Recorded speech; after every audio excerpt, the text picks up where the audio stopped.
Là, on voulait brosser un peu avec vous, représentants des Sarregueminois aujourd'hui.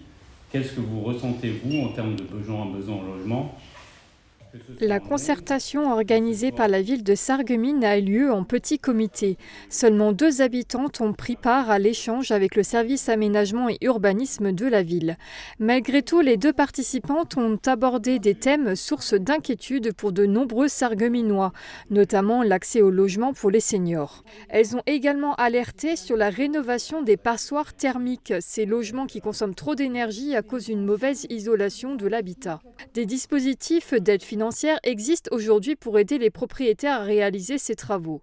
La CASC a prévu une opération qui s'appelle OPA. Donc ça concerne toute l'agglomération. Et ensuite, donc, ils donnent des subventions aux propriétaires pour la rénovation des logements.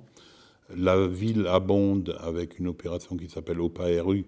Donc pour toute la zone Action Cœur de Ville. Autre thème abordé, la question épineuse des logements vacants. En 2020, la ville compte plus de 1600 logements vacants, un chiffre à relativiser selon le service aménagement et urbanisme. Certains logements sont dits vacants, mais en fait, ce ne sont pas des logements. Hein. Ils sont, par exemple, au centre-ville, rattachés à des commerces, etc. Et donc, en tant que tels, sont soit c'est le commerçant qui habite, soit ils sont vides, soit ils servent de remise au magasin.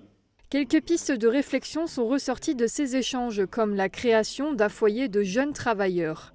Mais le gros projet porté actuellement par la ville de Sarreguemines reste l'aménagement de l'ancien site des faïenceries. Sur ce périmètre, près de 450 à 600 logements doivent voir le jour d'ici ces prochaines années. Les habitants de Sarreguemines peuvent s'exprimer sur ce projet par voie électronique jusqu'au 17 février.